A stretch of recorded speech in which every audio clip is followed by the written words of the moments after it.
Yo, good day to everybody. If you hadn't watched the chapter 2, you should not skip them.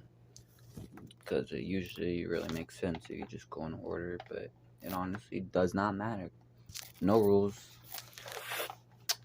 But yeah, I hope everyone's doing great. And I'm just gonna get started with this, start reading for y'all. Observing without evaluating. This is gonna be a good one. Observe, there are few things as important as religious as that. I can handle your telling the grammar. I can handle your telling me what I did or didn't do, and I can handle your interpretation, but please don't mix the two. If you want to confuse any issue, I can tell you how to do it. Mix together what I do with how you react to it. Tell me that you're disappointed with the unfinished chores you see, but call me irresponsible is no way to motivate me. And tell me that you're feeling hurt when I say no to your advance, but call me a frigid man won't increase your future chances. Yes, I can handle your telling me what I did or didn't do. I can handle your interpretation, but please don't mix the two. By Marshall Rosenberg. Love to see it. Alright. The first component of NVC entails the separation of observation from evaluation. We need to clearly observe what we are seeing, hearing, or touching that is affecting our sense of well-being without mixing in any evaluation. Observations are an important element in NVC when we wish to clearly and honestly express how we are to another person. When we combine observation with evaluation, however, we decrease the likelihood that others will hear our intended message. Instead, they are apt to hear criticism, whatever that word, I don't know what that means, and thus resist what we are saying. NVC does not mandate that we remain completely objective and refrain from evaluating. It is only required that we maintain a separation between our observation and our evaluation. NVC is a process language that discourages static generalization instead of evaluation are to be based on observations specific to time and context. Semanticist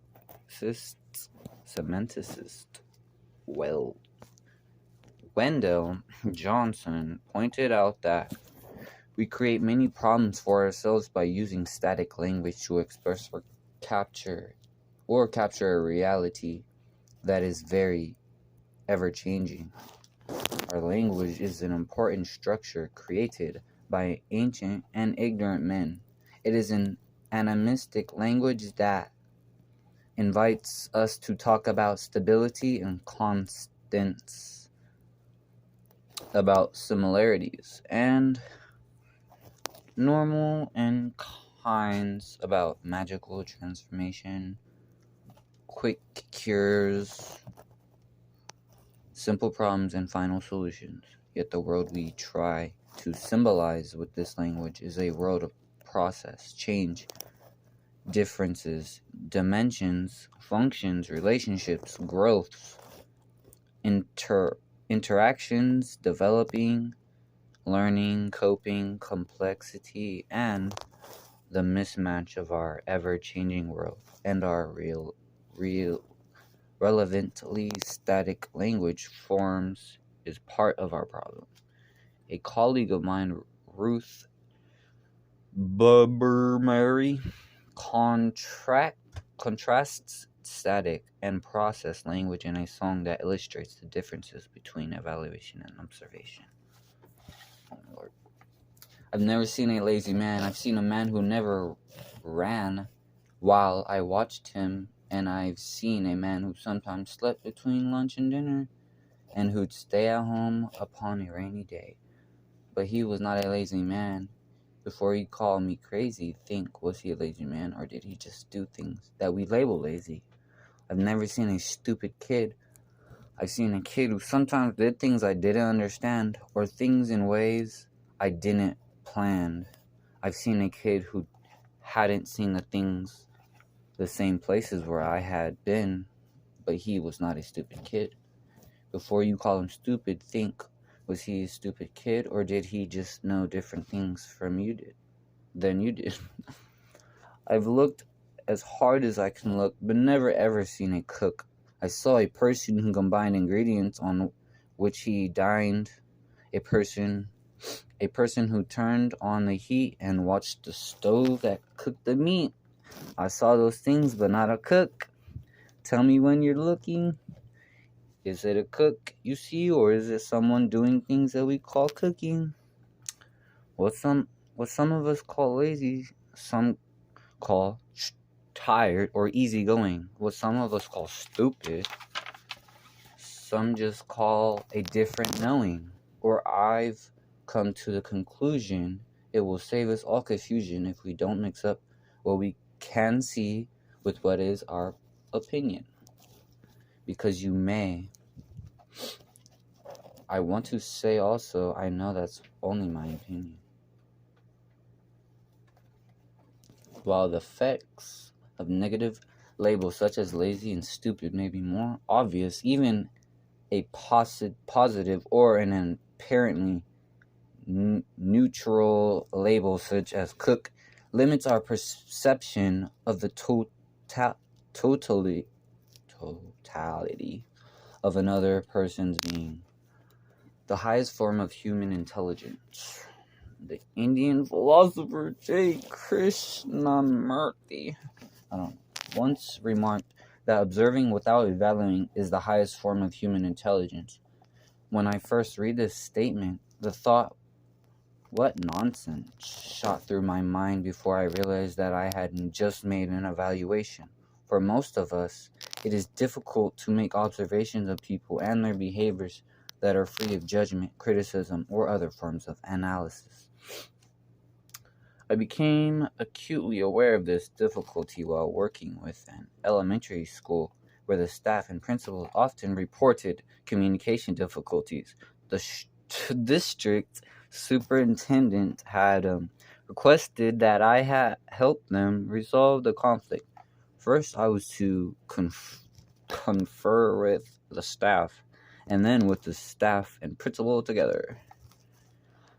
I opened the meeting by asking the staff, what is the principal doing that conflicts with your needs? He has a big mouth, came to the swift response. My question came for an observation, but while Big Mouth gave me information on how this teacher evaluated the principal, it fails to describe what the principal said or did that led to the teacher's interpretation that he had a big mouth. When I pointed this out, a second teacher offered, I know what he means. The principal talks too much, instead of a clear observation of the principal's behavior. This was also an evaluation of how much the principal talked. A third teacher then declared, he thinks he has anything worth saying. I explained that inferring what another person is thinking is not the same as observing his behavior. Finally, a fourth teacher ventured. He wants to be the center of attention all the time. After I remarked that this too was an inferred of what another person is wanting to, teachers blurted in unison, well, your question is very hard to answer. We subsequently worked together to create a list identifying specific behaviors on the part of the principal that bothered them, and made sure that the list was free of evaluation. For example, the principal told a story about his childhood and war experience during faculty meetings, with the result that meetings sometimes ran 20 minutes over time. When I asked whether they had communicated their annoyances to the principal, the staff replied they had tried, but only through evaluating comments. They had never made reference to specific behaviors such as his storytelling, and agreeing to bring them up when we were all to meet together. Almost as soon as the meeting began, I saw what the staff had been telling me. No matter what was being discussed, the principal would interject, "This reminds me of the time," and then launch into a story about his childhood or war experience. I waited for the staff to voice their discomfort around the principal's behavior. However, instead of the nonviolent communication, they applied nonverbal condemnation. Some rolled their eyes, others yawned pointedly, one stared at his watch. I endured this painful scenario until finally I asked, "Isn't anyone going to say something?" An awkward silence ensued. The teacher, who had spoken first at our meeting, screwed up his courage, looking directly at the principal, and said, "Ed, you have a big mouth." As this story illustrates, it's not always easy to shed our old habits and master the ability to separate observation from evaluation. Eventually, the teachers succeeded in clarifying for the principal and the specified actions that led to their concern. The principal instead earnestly and then pressed, "Why did one of you tell me before?" Why didn't one of you? He admitted he was aware of his storytelling habits, and then began a story pertaining to this habit. I interrupted him, observing good naturedly that he was doing it again. He ended our meeting developing ways for the staff to let their principal know, in a gentle way, when his stories weren't appreciated. Distinguishing observation from evaluation. Y'all should probably take a picture of this, but it's up to you. If you're willing to, you can just look at it yourself.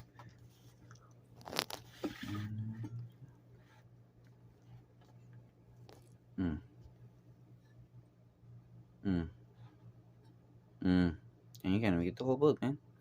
But anyways, so let's use this communication. Use of verbs to be without indication that the evaluator responsibility for the evaluation. Example of observation. You are too generous. Example of observation. Separate from evaluation. When I see you give all your lunch money to others, I think you being too generous. See that lazy shit right there? That's that lazy shit. That's compassion. That's like putting some meaning into your words right there. But yeah. No, the words also never, ever, whenever, etc. express observation when used in the following way. Whenever I have observed Jack on the phone, he has spoken for at least 30 minutes. I cannot recall you're ever writing to me. But anyways, also you gotta remember the four words to expressing yourself. Observation, feeling, needing, requesting. Think before you express yourself. Never just jump into that. If you are trying to get the point across to people you love. Sometimes such words are used as exaggerations,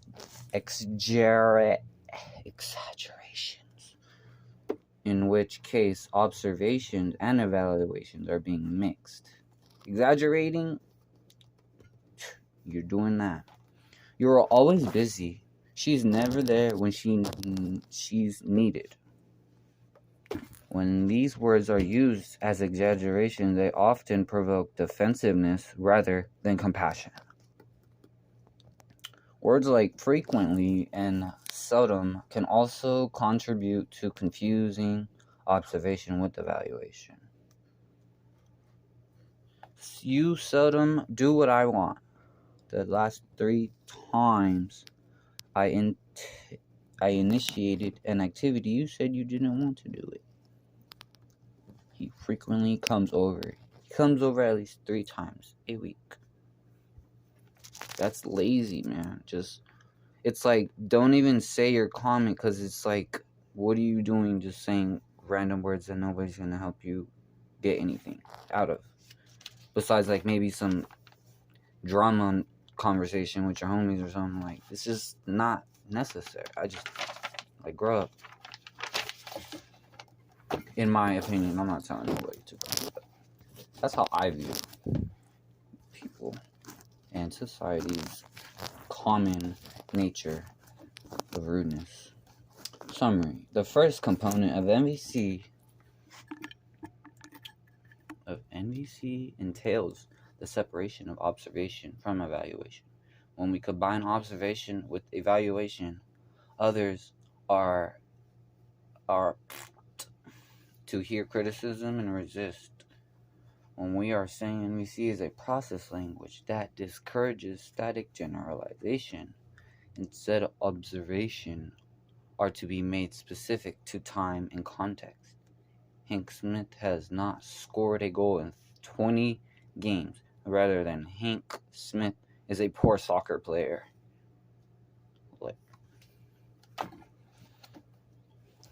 Is poor. That is the evaluation. That is the comment. That's the opinion.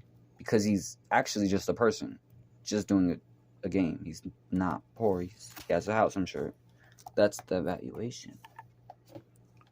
The most arrogant speaker we've ever had. Okay. Let me get some water.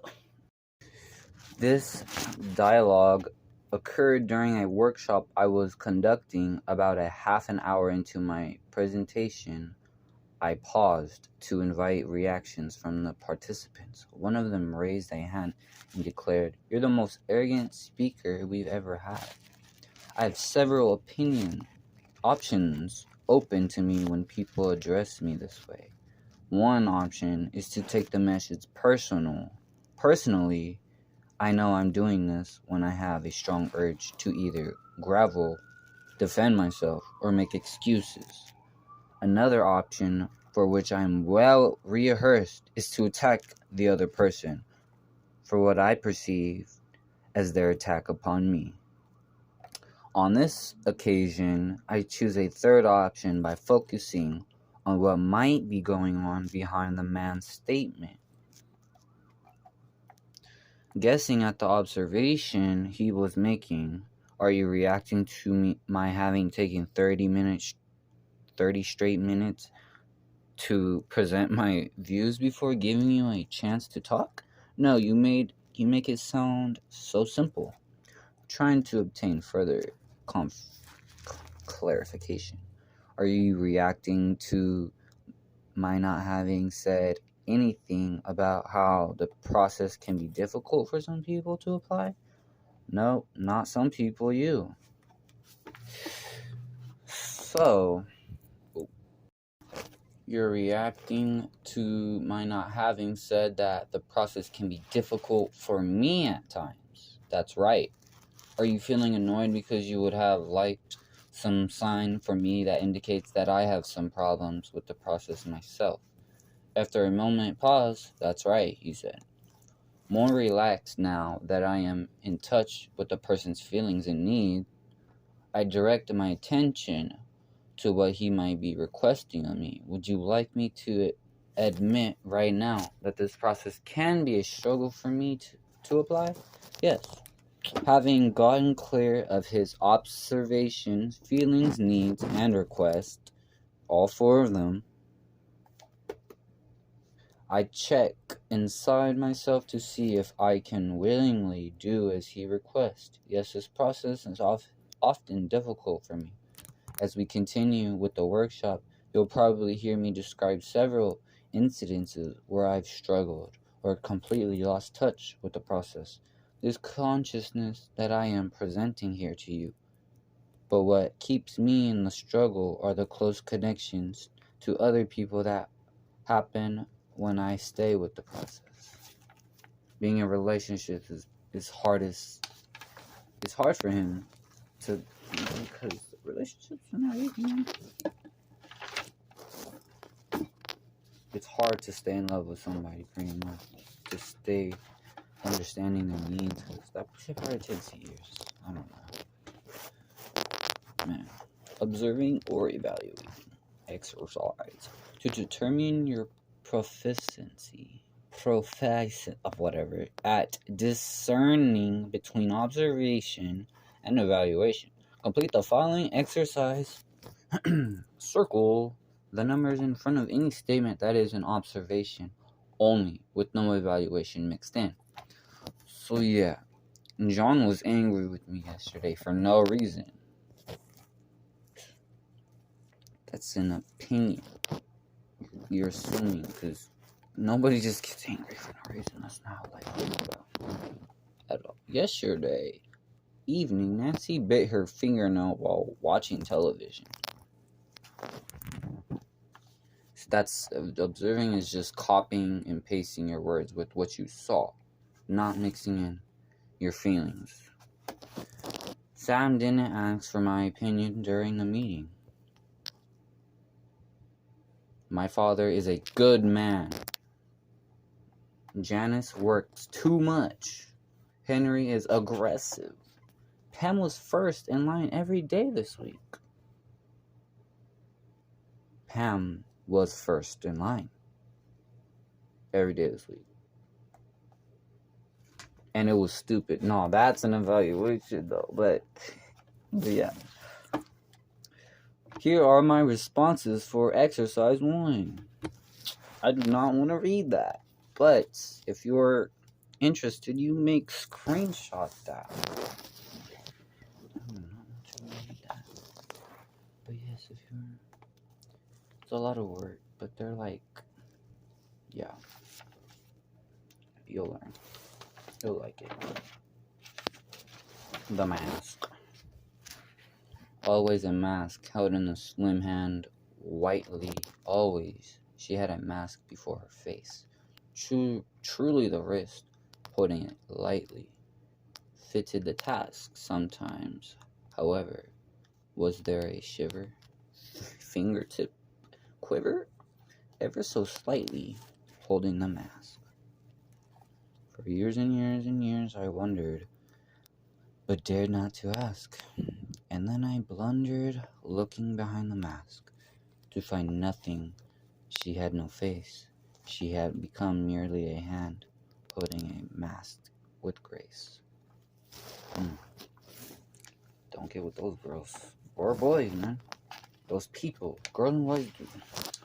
Fuck those ladies, bro. Because people are mixed with feminine and masculine. That means you just came into this world as one, but you still got mixed. But anyways, chapter 4, y'all. That's the next one. Be here if you want to learn, giving free information out. Because why not, man? I care for everybody, so everybody deserves it. So yeah, peace, yo.